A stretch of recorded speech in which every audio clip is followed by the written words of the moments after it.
Hey everybody, happy New Year's Eve. I am doing my last uh TV show review of the year, and it's going to be Yu-Gi-Oh! Zexal Season 3, the final season of Yu-Gi-Oh! Zexal. And I had to really you know, really go ham on the binging like halfway through the season because apparently, at least from a Yu-Gi-Oh show standpoint, all the Yu-Gi-Oh shows is going to be taken off starting Monday on the 1st of January from Hulu, which is kind of like a pain in the ass because I was expecting to go right into Arc 5 because Reigns is on Amazon Prime. So but now it's like if I gotta go watch Arc 5 stuff to do my reviews on those, I am more than likely, because I can do one or two things. I can buy this season on Amazon Prime, or I can just go online and watch for free on like whatever random thing I can pull it up from, which is more likely the case. Is how I usually watch certain old anime that I can't find anywhere else because I'm not buying freaking Crunchyroll. Hulu was like my go-to spot for a certain anime.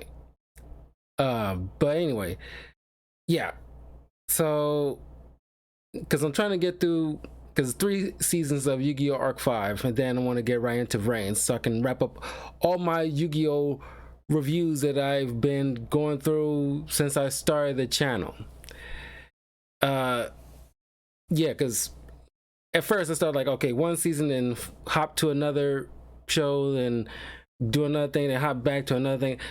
I kind of went a different direction earlier this year, and it's like, okay, I want to focus on one show in general at a time before I move on to another thing. I think I came to that decision after I finished up the last arc of JoJo's Bizarre Adventure, which once again, check out all my JoJo Bizarre Adventure reviews up on my YouTube channel, youtube.com/talkativecarl. Links are in the description below. So I was like, okay, I'm just gonna focus on one show at a time, get through all the seasons, and then get into another whole entire show after that, because that way I can have a singular focus. So after Yu-Gi-Oh, maybe I can get through either Static Shock or Food Wars. It's one of the two that I'm debating in my mind which one I want to get into next after Yu-Gi-Oh's done. But anyway, season 3 of Yu-Gi-Oh! Zexal is definitely better out of the 3 seasons. I mean, there's good parts of each of the first 2 seasons, but if you want to hear my criticisms of why, I'm not going to keep rehashing them. You can check out my previous reviews on the season 1 and 2. But like the excessive supporting cast, they really truncated their screen time to like an extreme minimum, which is like a great idea because we usually don't see them until like almost a tail end, at least halfway or the third of the way of season 3. And of course, this is kind of it's not like a criticism of the show in specifically, but just anime in general, that oh my god, this certain anime tropes is just kind of annoying because JoJo's Bizarre Adventure did this as well, Food Wars did this as well, Naruto, etc. It's just like somebody says something and then the other person repeats it, and it's kind of like that's like we'll pull up on Streamlabs, like we'll go to the grocery store, we'll break the leaves, and it's like I don't know why.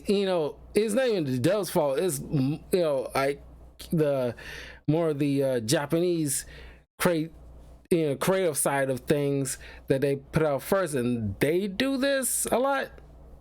Yeah, I don't know, that's it's slightly annoying. I kind of wish they kind of stopped that trope uh as a whole, so that way when the dubs do their thing, they don't have to do their exact same things.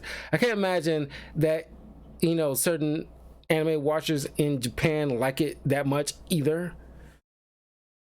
But it's been going on for many decades, and it's like it's no sign of stopping. I don't know why they do that. Anyway, so picking up where things left off in season 2, we get a little bit more of the backstory of each of these Barian emperors, and now the ultimate bad guy who they're dealing with is this Barian god called Don Thousand. And we get a little more, we get to actually see the astral world for the first time. Don't know, we never even got a tease.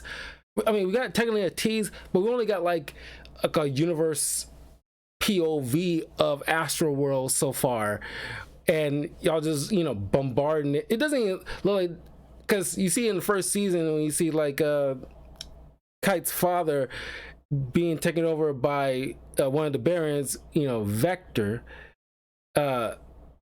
who is using like his youngest son to like throw like garbage at her or something like that.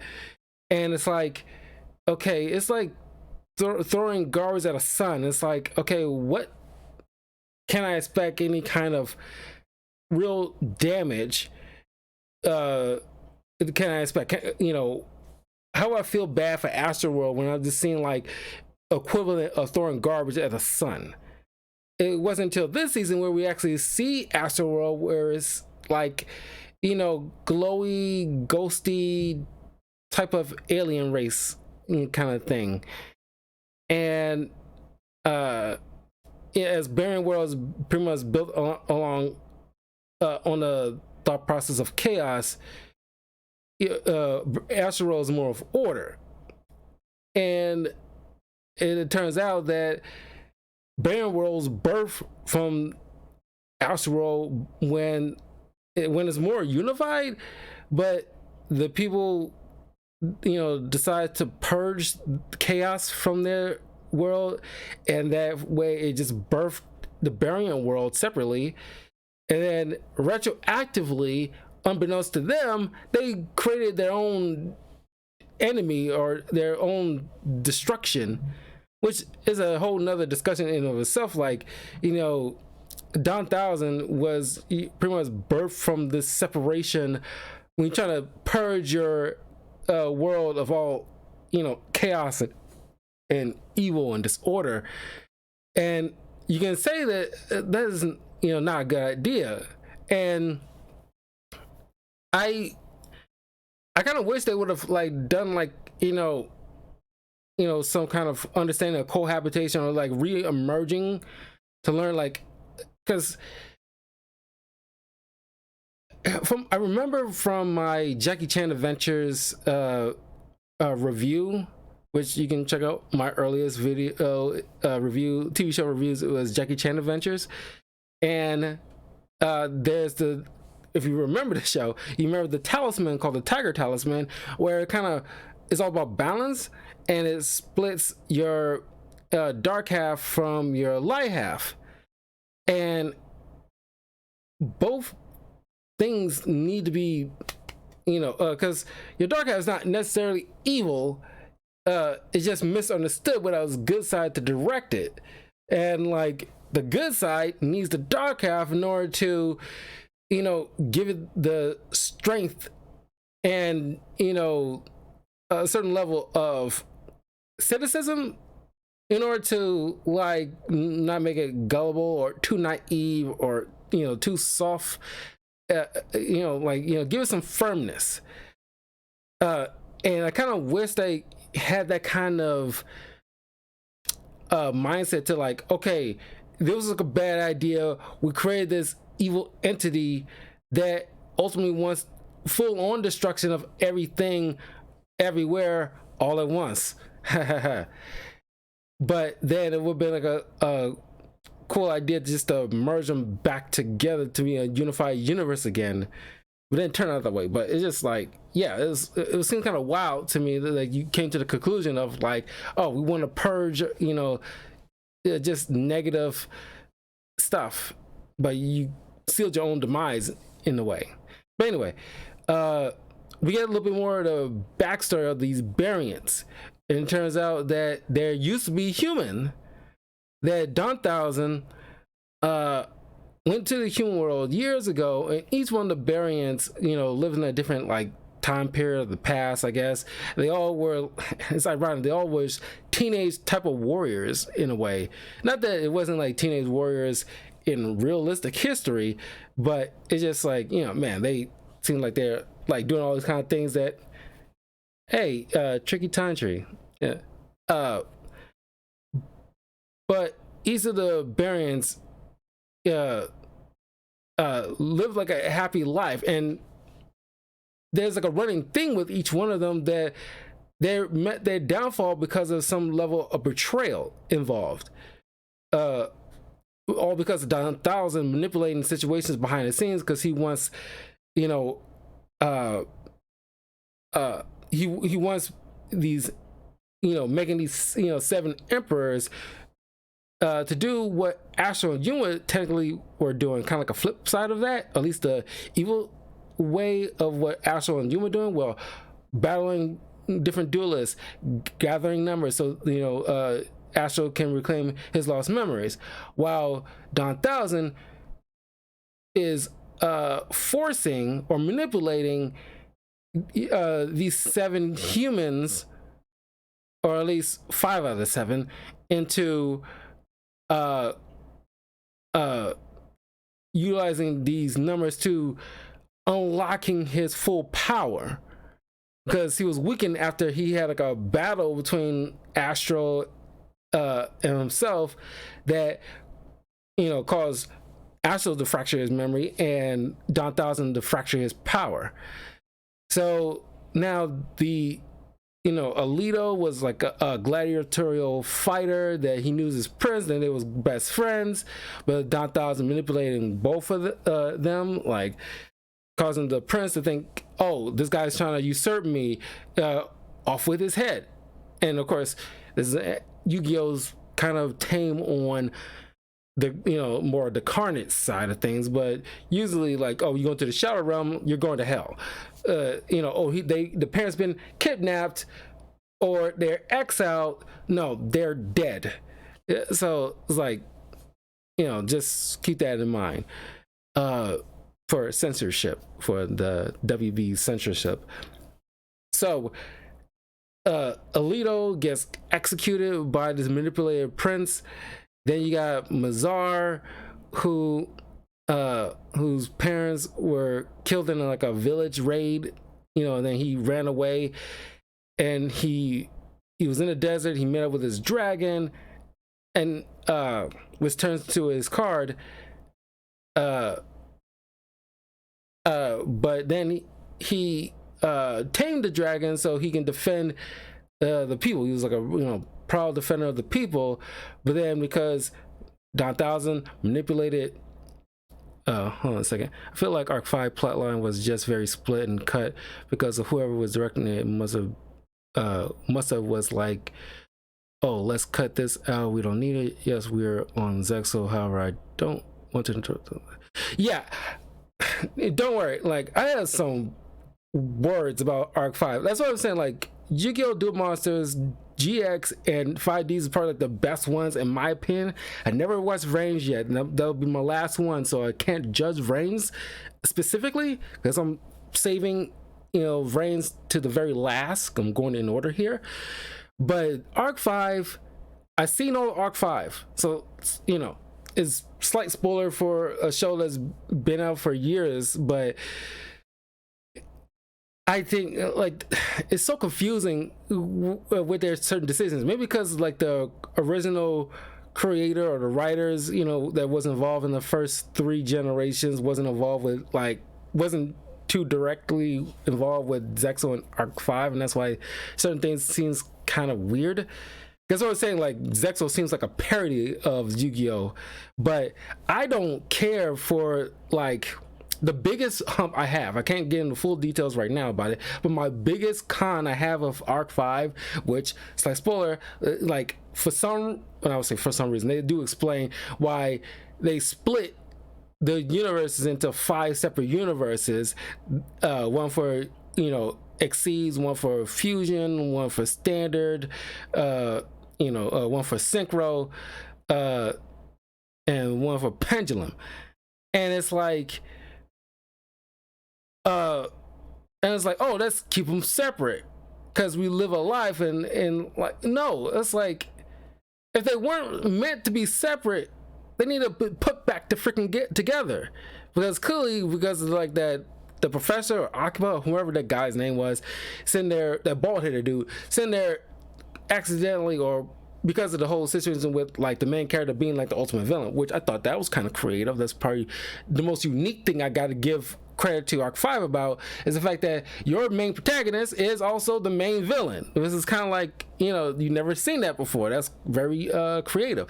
But it's like, yeah, he went freaking ballistic, but once he connected, I think like the world should have been reconnected, to be like a singular whole, because you got like Aster Phoenix not behaving like Aster Phoenix, and then where's all the main Yu-Gi-Oh protagonists from the previous adventures? They just gone erased.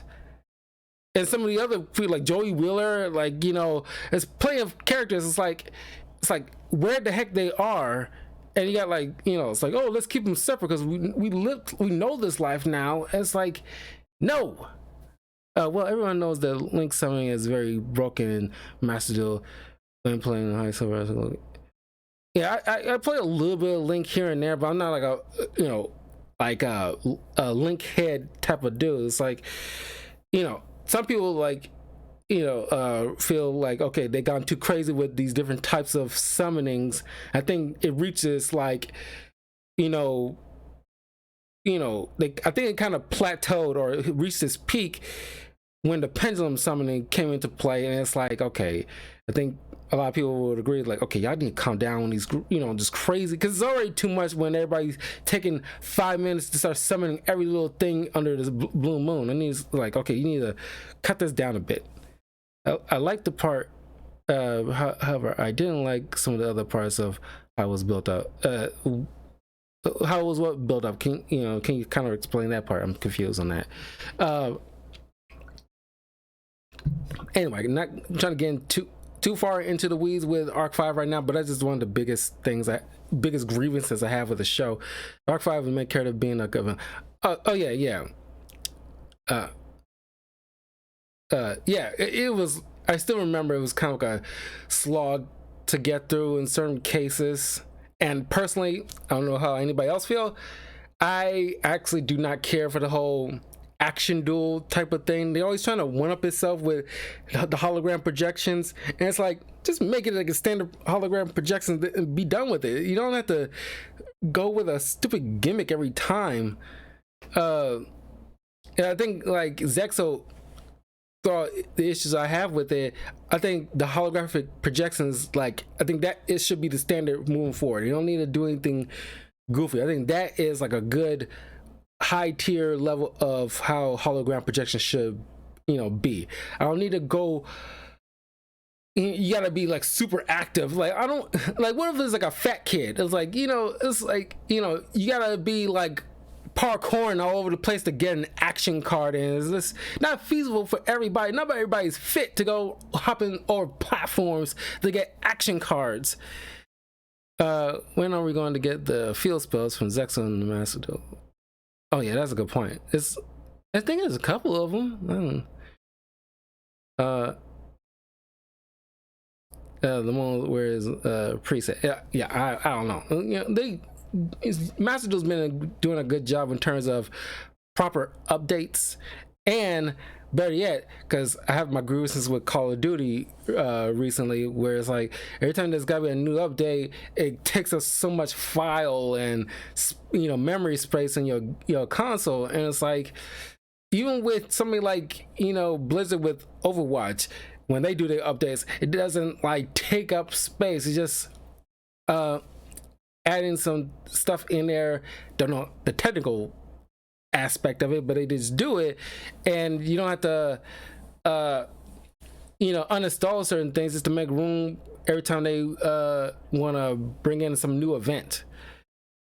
But anyway, Arc 5, I mean Zexal. So you learn about these different variants, and like Mazar gets, the people gets tricked by this wanderer or shaman and manipulated them to thinking like, oh, there was like a flood that happened and it's because of this guy's dragon.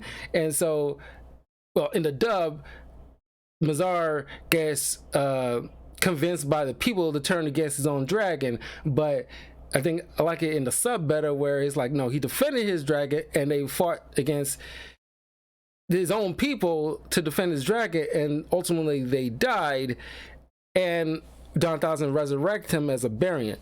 Then you got Garog, who I guess was like a samurai, but he looks like a dopey. I don't like the design of Garog. He looks like the dopiest looking character. Like I said, the looks on characters from Zexal and Arc 5 looks like parodies of Yu-Gi-Oh! And it's just the characters, some of the characters behave super goofy. And honestly, as crap I give Yuya, I think Yuma is my least favorite Yu-Gi-Oh! Protagonist. Out of all of them, I do not care for him. He's annoying as hell. And yes, I get it. He's like 12 to 14 years old or something like that. But sure, you can make a hyperactive kid, but I think they did a better job with making a hyperactive kid in the terms of Naruto when he was a kid. But he still has some moments of, some seriousness, and some level of growth over time. And even with somebody like Deku from My Hero Academia, he cried a lot early on, but then they stamped that down pretty hard after like halfway through season 2, I think. Yuma is just like crying all the time, and is like he's super hyperactive and not in a charming way. Like,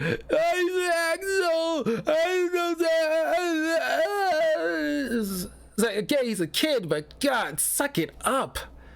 I hate to say that it's not PC to say to a young boy, but sometimes sometimes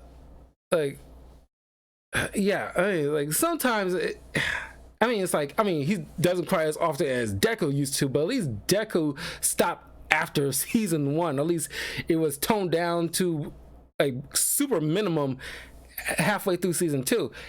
Every season Yuma's like darn near in tears when things get serious. I was like, oh my God, I don't care for the voice. Honestly, it got this whole raspiness to it. And like I said, it's a way to do hyperactive kids. And don't get me started on Tori. I mentioned my biggest grievances with Tori in season 2 review, but she's just like a glorified cheerleader. Most lame, trash, female. I don't even call it a female lead character in Yu-Gi-Oh! That give her too much freaking credit. Hell, Taya has more agency than this chick. At least Taya was involved in at least 3 duels, which, crazy as it sounds, she actually won all 3, and she has the perfect record in the entire Yu-Gi-Oh! Franchise. The only other person that I could think of that actually had like a perfect record was Yubel in GX. But hell, like, as much as I cannot stand Taya's friendship speeches, she isn't a glorified cheerleader. She takes some action at the very least. Tori's like a cheerleader, a mom, and a glorified wife half the time, just nagging, and just, oh my God, she's the only person that's probably even more annoying than Yuma. I find when Shark and Reginald Castle turned into a variant, however, what did you think of that one girl that apparently turned into a... You mean his sister? Because yeah, I was about to get into that. So I was trying to go through all the other variants. I'll leave like Shark and his sister last. But then you got like Garag, who's a samurai, and then he met up with this Tanuki, uh, who he befriended that can shapeshift.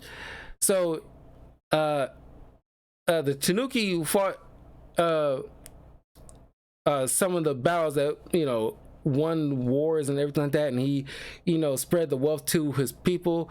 Then he realized some of his vassals was turning against him, but they was being manipulated by Don Thousand again.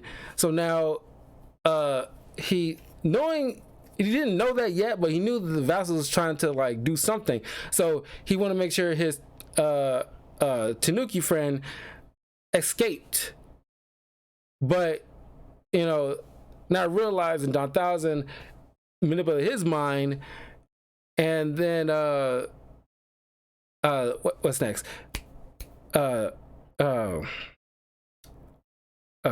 Well, I'll probably say Dumont. Well, yeah, Dumont, Vector, and Shark and Rio have like a are in the same melting pot because they had the most interconnected history. Don Thousand, very early on, even when Vector was a kid, like a baby, put like a card in him, or at least spread like an evil seed in him when he's a baby. Like, who leaves a baby by like an open freaking window? It's kind of freaking weird. Anyway, Vector's father was kind of like a, I want to say well, you can argue he's a tyrant, but he's also like, like a conqueror, kind of like a Attila the Hun type of dude. He's like, he just want to conquer his enemies. There's no peace whatsoever, despite, the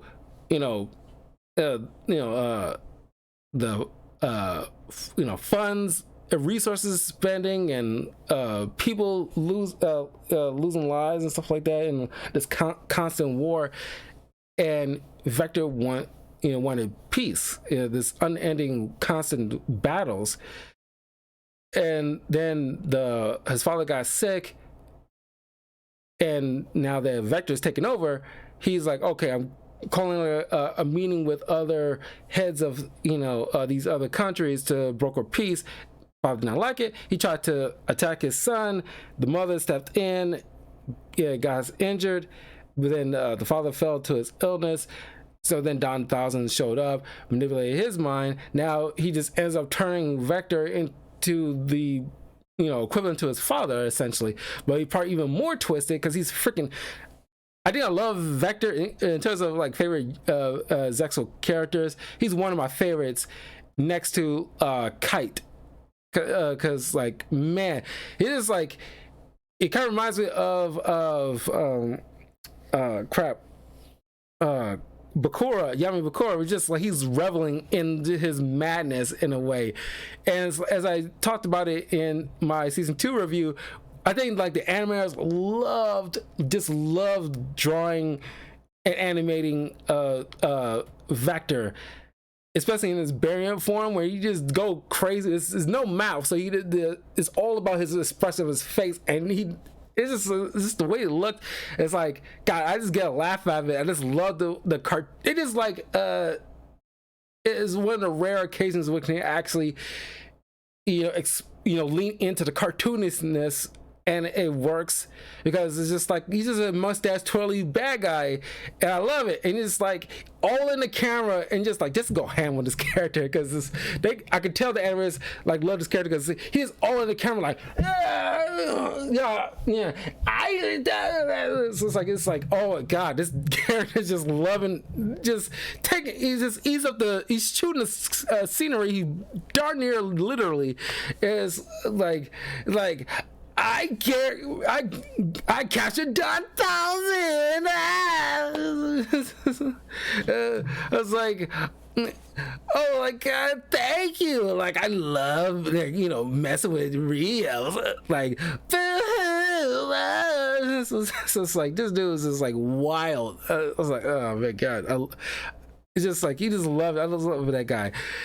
But then he starts conquering land after land and land until eventually he gets to uh uh I keep forgetting what they call Shark in his Barian form. They're gonna call him and his sister by the names that we are familiar with, Shark and Rio. So they go to Shark's place, and he's like the ruler there, and it's pretty much like an ocean type of kingdom, or at least a kingdom that's by large quantities of the ocean.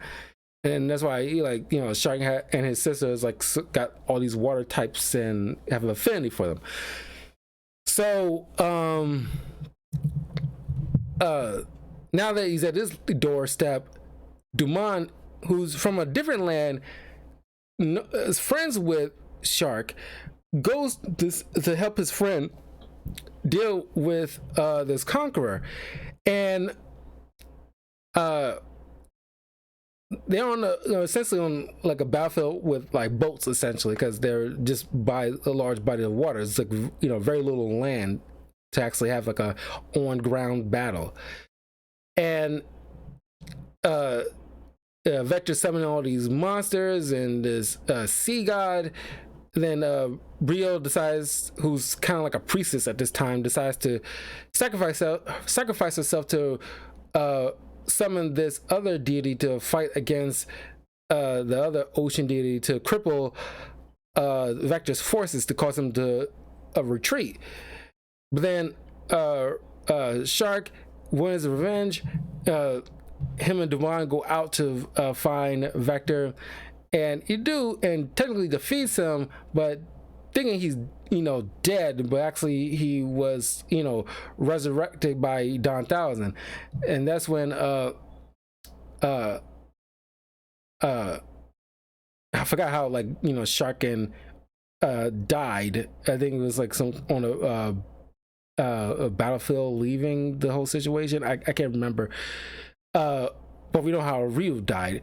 But then Dumont goes back to his land, realizing his troops that he worked so closely with is turning against the kingdom. He tries to fight back with his Pegasus, but then, not wanting to, you know, actually deal death blows to his fellow comrades, him and his horse end up dying, you know, at their hands. But then that's when they came to their senses, because they was manipulated by Don Thousand. Then Dumont was resurrected by this deity to fight alongside him, to, you know, be his emissaries without their knowledge. They just, each one that's resurrected by Don Thousand to be like manipulated, thinking like they're from Barian world. But you would think, like, okay, if you're from like a universe, in your mind you're coming from a universe where it's called a Barian world, why is it only 7 of you and instead of like a whole populace? Because we're like think of like Mortal Kombat. You're in Earth realm. Okay, is Earth realm was like, it's like a planet Earth, whereas a whole population on a globe. Even with Astral World, there's a whole entire populace of entities from that world. Barian World has only got 7 people. You don't think like, okay, something might be up with that? It's like, why is only 7 of us in this chaotic realm? It's kind of weird. But anyway,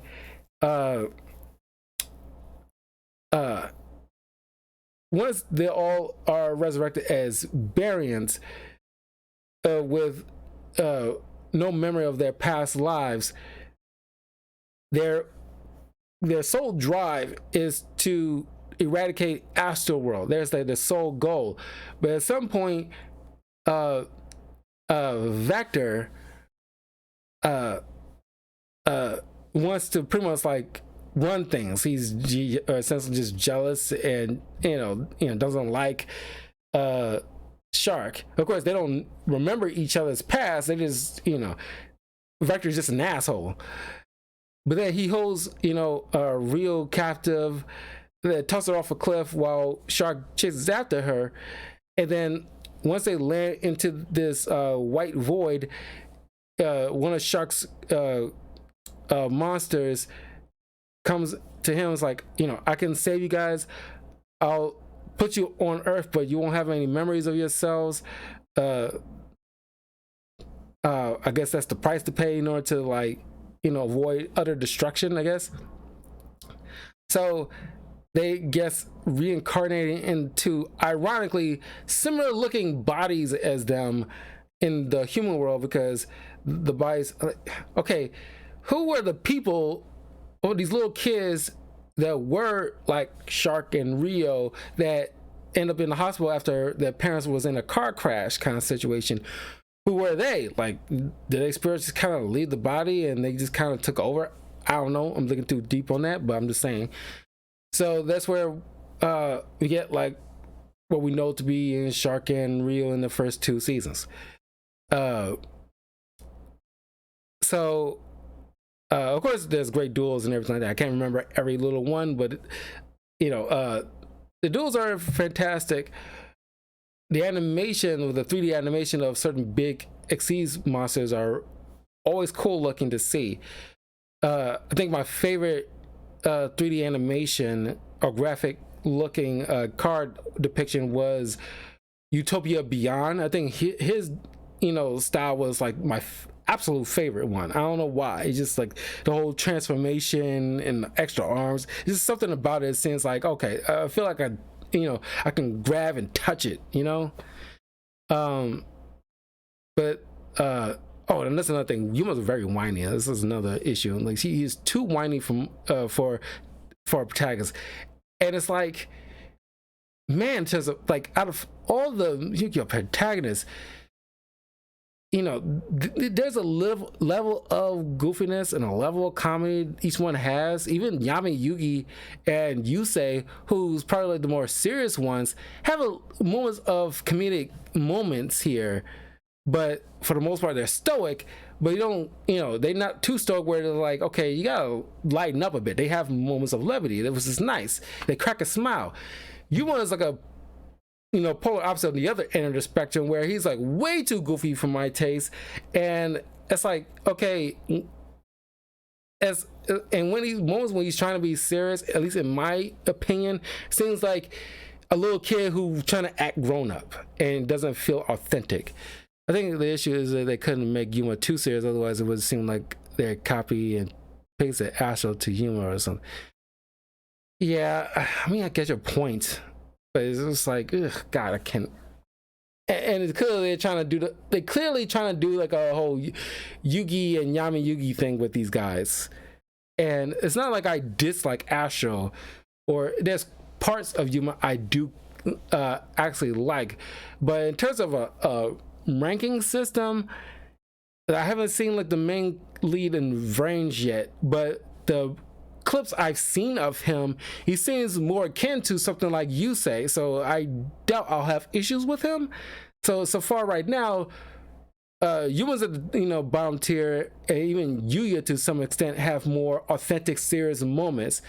Borderline, well, I give him a slight pass because I think he kind of sort of a DID kind of situation, forced DID, because he's from one entity that was split into 5 parts, and it's kind of like trying to force the universe is trying to force them back together again, and essentially, so he's starting to lose his love for the game essentially, and starting to kind of crack.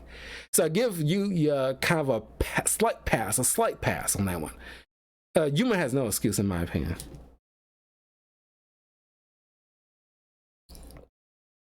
You can say he's like 14 and stuff like that, but no, like like I've seen some characters who are young or even younger that has like who carry themselves like an authentic way without seeming too childish. Anyway, so now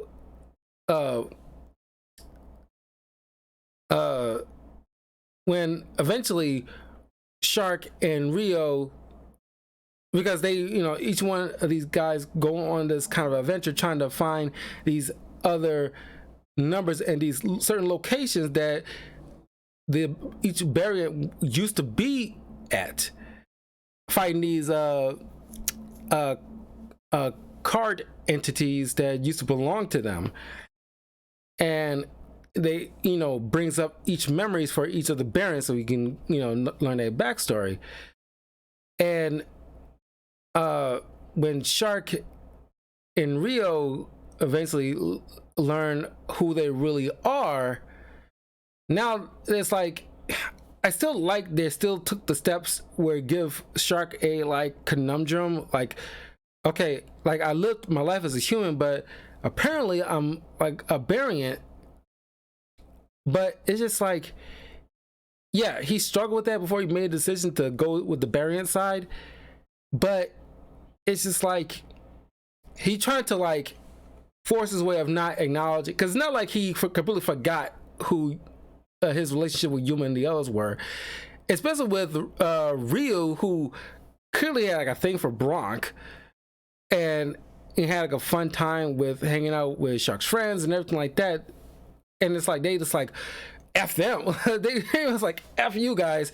And it's like, whoa, hold on. You can't just like, it's not like y'all got memory wiped or anything like that. You clearly remember who they are, but you just clearly like I'm a variant, so F you guys. It's like, okay, I wish there was a bit of a struggle where it's like, because Shark in one duel between him and Quattro, which I kind of like, but I would have preferred like a duel between Quattro and Rio, because as Quattro admitted himself, like he was responsible of putting Rio in the hospital in the first place. And it'd be kind of poetic where Rio's trying to, by being a variant, trying to essentially get her get back or something like that, and Quattro's pleading his, not pleading his case, but like apologizing profusely, something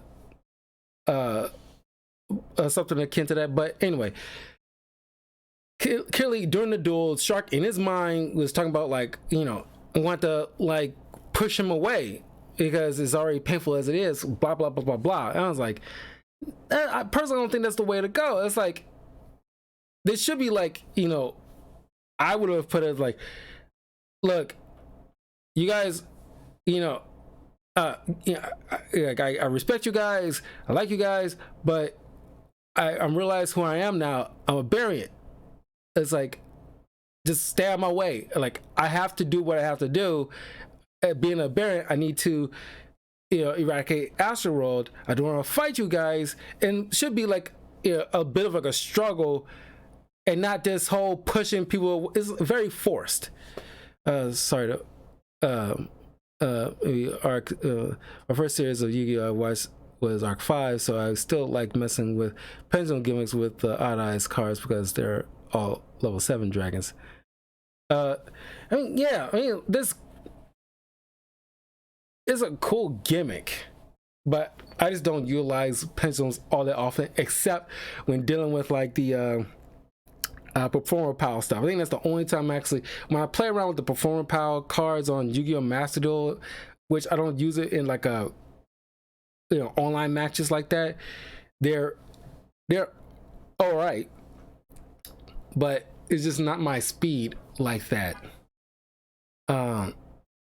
But I don't really utilize pendulums outside of the Odd Eyes Performer Power decks. Other than that, I don't really mess around with pendulums like that.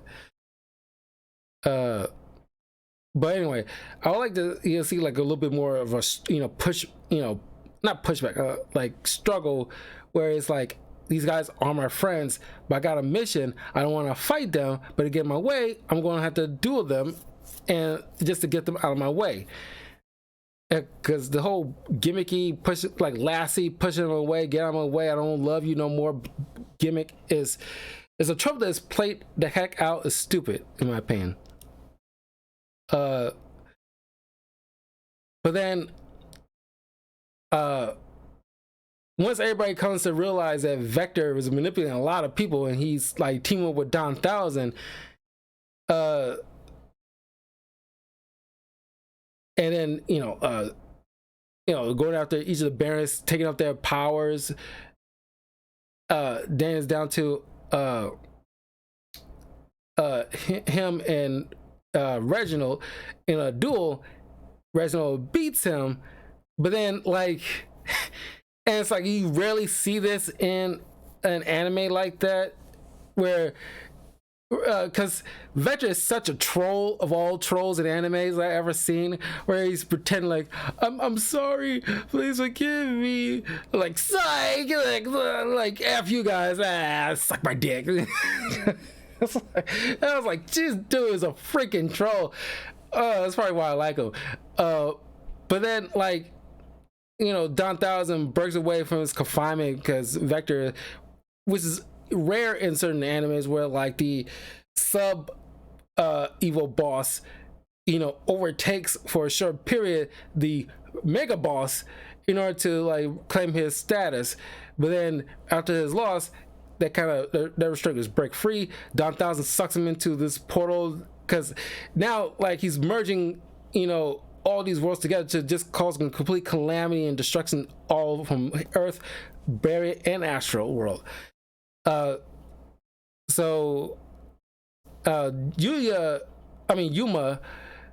charged and went out of his way to grab hold on Vector because he still sees him as his best friend Ray, and which I still kind of liked. I'm not gonna lie, was like when Vector sees this, and despite everything, this kid is willing to go the distance to save him from oblivion, and that's when he could just like actually legit like make it like a turn where it's like he realized, wow, he's a really, really true friend. And he realized, I'm not gonna, one last act of humanity that Vector does as kind of like a thanks for like just don't giving up on me, because that's nobody ever gone as far. It's like not allowing, because he says like the world needs you a lot more than it needs me, so he lets go and falls to his oblivion, which I thought was like as much of a troll he is, that was like a very authentic moment where I really enjoyed. All the while, then by the way, Kite is on a freaking moon because he's an 18-year-old at most, riding around in a freaking like a NASA rocket to the moon because he just can't do it. This is anime, so like, whatever. Despite not having a freaking license or old enough to do any of this kind of crap, but he just does it.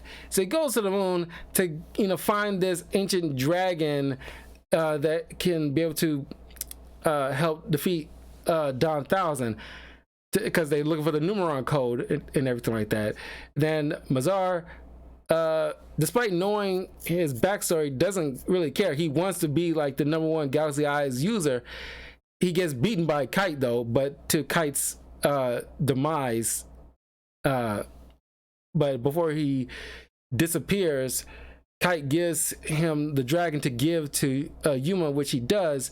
But and it's like, I don't know why certain people dueling against certain people that know they ain't gonna win, but it's kind of like a cool moment where a lot of the friends that Yuma met along the way tries to stall for time for Yuma and the others to try to get things in order. He got his like I don't know, samurai type of dojo teacher and his student dueling against I forget one of the variants that went up against them, but you got Alito go against Nistro, and Rio go against Bronk, and it's like, God, this is like a freaking waste of freaking time. And it's like, you guys, half of you guys can't duel worth the crap. So it's like a complete waste, honestly, in my opinion. Just padding out for time. And you see like Mazar try to go up against Don Thousand and gets wrecked in one turn. And it's like, God, that was a freaking waste. Could just stand on the sidelines on that one, buddy. But his pride or whatever.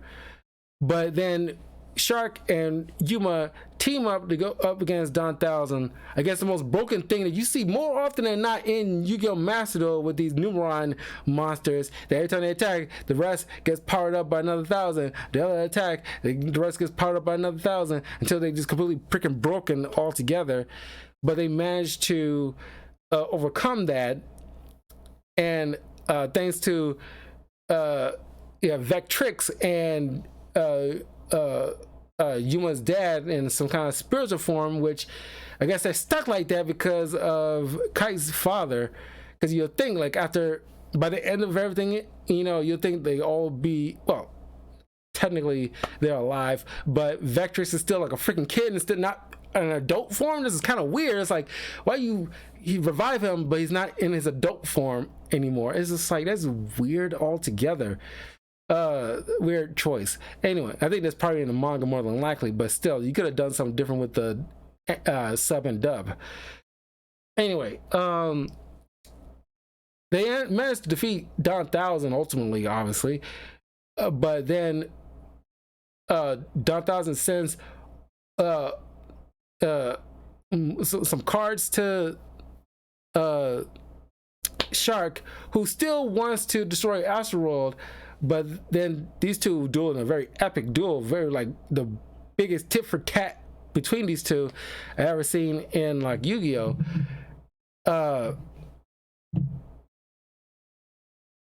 And of course, ultimately Yuma won thanks to the combined force of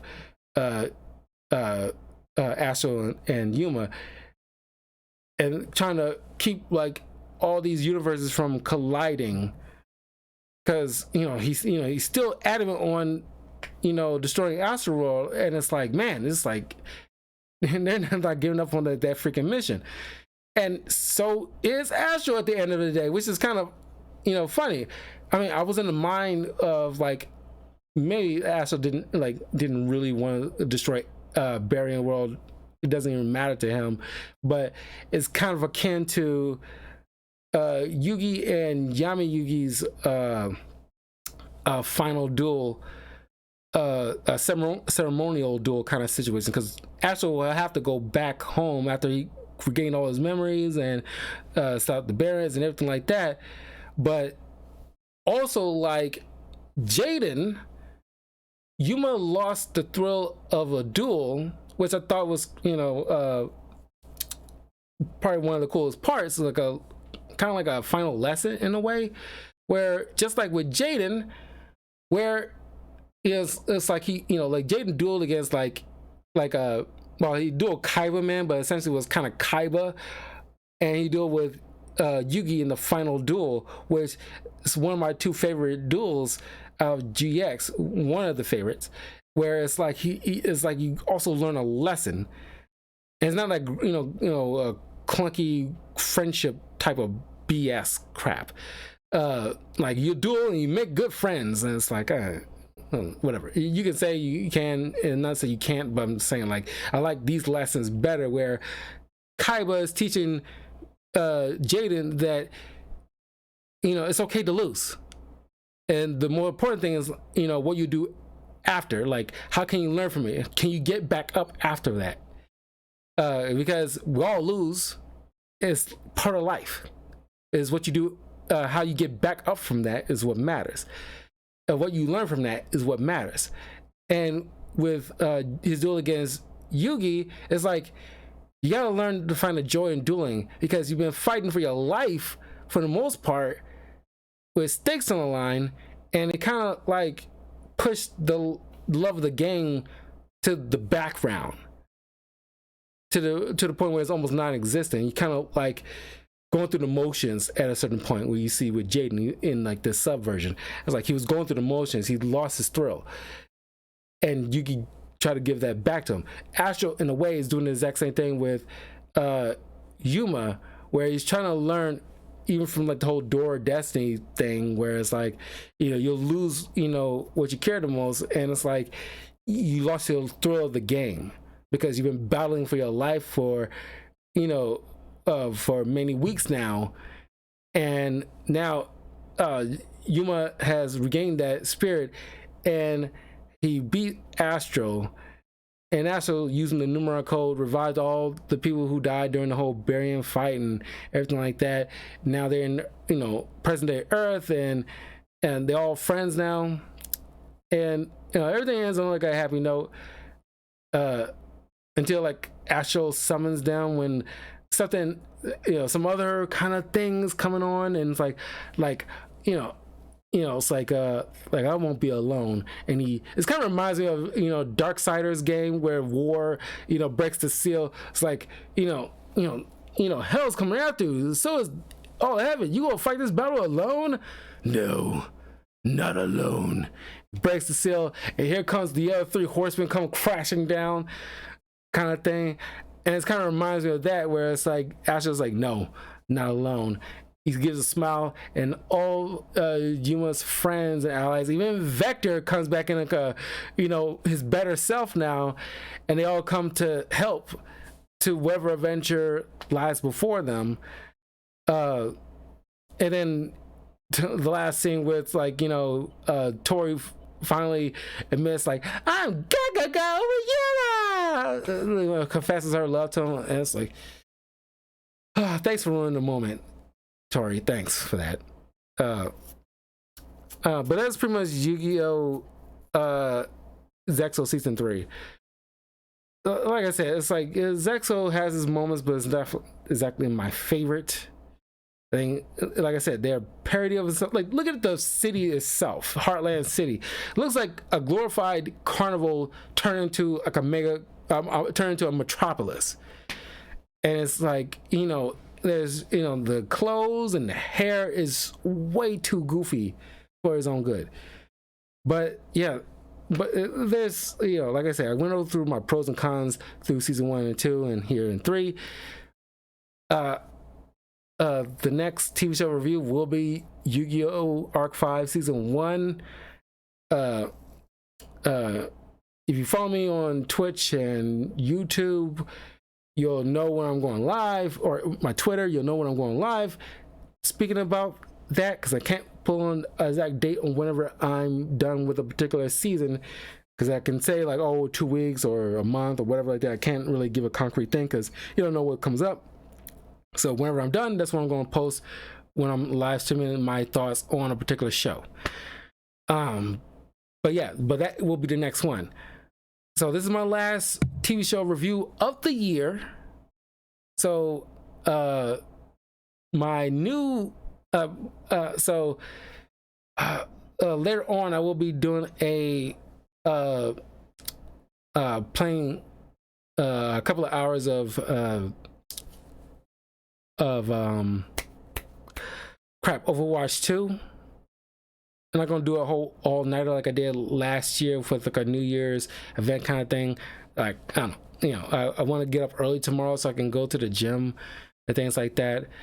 But I'm not gonna be an all-nighter, but maybe it'll be like a few hours or something like that. I'm not gonna be up till midnight, but I'm just gonna do a few hours, then chill for the rest of the night. But I have I don't want to spoil my new movie review that I will be doing. It is an anime, but here's a hint for the new movie of the year, because I only want to start with like a good movie for the year, a positive movie for the year. Here's a hint. It's a Studio Ghibli one that I'll be doing like a review of. Like a Studio Ghibli movie that I'll be doing, but I'm going to leave it as a surprise because I haven't seen it since I was like a kid. I've only seen it once as a kid. I haven't really returned to it because I didn't have an appreciation for it at the time because I was, very young. But now as the growing fan base over the time, I want to revisit it more so with a more adult mindset now and more appreciation. So I want to give it like another go. So look forward to that. Like a whole new slate of movies and TV shows and comic books I want to do for the new year. I got like definitely some new games I really want to do walkthroughs of for the new year as well. Not many, but you got like FF7 Rebirth I want to get to, but Tekken 8 coming out on the end of January that I'll be getting, because I haven't played a Tekken game since I was a teenager. Rise of the Ronin is a maybe. It comes out in March, so that's a maybe I want to get. Black Myth Wukong, that's on August 20th. That's definitely I'm going to get. Final Fantasy VII Rebirth is on the end of February. That's definitely going to get. So yeah, Wukong and FF7 is the definite I'm going to get. Oh, and Tekken is definitely I'm going to get. It's only those three. Everything else seems like a more of like a maybe. Like Rise of the Ronin seems like a maybe. Who knows? I want to check and see if like other people's reviews of it so far. So I don't feel like I'm wasting my money on a useless thing. I think I learned my lesson from Gotham Knights. I swore to myself I'm not gonna waste money on trash games like that. It's like, and games are expensive as it is already. Not gonna do that again. The Wolverine game definitely want to get, but that's probably not going to go on for a while. But yeah. In the Zexal game that's coming out actually on my birthday on April, it looks like, you know, based off of Africa. It seems like I want to at least try, because it seems like an Ori and the Blind Forest type of game. So I want to give that a bit of a try, maybe. So yeah, so far those are the only games this year that I definitely want to get. Everything else seems might come out in 2025, like Grand Theft Auto 6, which seems like is like a Grand Theft Auto game. I never played a Grand Theft Auto game since San Andreas, so it'd be nice to revisit a Grand Theft Auto game after all these years. But anyway, let's see. When I first started Master Duel and doing ranked, I messed with Galaxy cards by summoning them from level 8 fusion. Yeah, I like messing around with Galaxy eyes, but I don't. Maybe I should try at least once doing like a playing like an online match with Galaxy Eyes, because when in terms of online matches, you know, is either like the Blackwing Dragon, or the Blackwing cards, or the Dark Magician type of cards, or the Gravekeeper cards. There's only those three primarily I play online matches, because I can, more often than not, I can more likely end up with a win. Everything else seems more of a 50-50 shot, where everything else is more like a 60 or 70% chance of me coming up with like a win when it comes to online play. But I love the Galaxy Eyes deck. Those are really good. People want Maxi banned, however, that's an issue, because then if Maxi is banned, Utopia decks can dodge decently well. Yeah, Maxi seems fine. I haven't still acquired a Maxi deck. I mean Maxi card yet, which is kind of bummed, because there's no Pot of Greed that I got, and it's like, okay, give me Pot of Greed or Graceful Charity. I haven't gotten not one of those three things to guarantee like me drawing cards efficiently. Hell, like I said, hell, I even take Graceful Charity, but no. It's funny because like there's certain cards that you just don't have in a game, which is weird.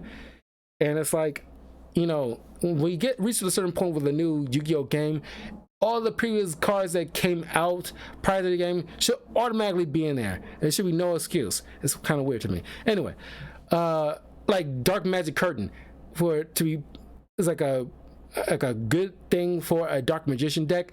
Don't have it. Why is it not like just automatically in it? You know, Dark Magic Curtain. You spend half your life points to automatically summon a Dark Magician straight from your deck. Don't know why that's not part of the card repertoire in the game. It's very weird. Anyway, I will see you guys in a couple of hours when I go to play some Overwatch 2. But if I don't see you, have a happy new year. Follow me in the links in the description below. My Twitch, Patreon, Twitter, my YouTube channel, where I do my reviews of comics, video game walkthroughs, you know, reviews on TV shows, movies, all that stuff. And I'll see you guys later. But if not, have a happy new year. And I'll see you guys tomorrow to play a little bit more Diablo 4. And yeah, take care, be well. Peace. And thanks for stopping by.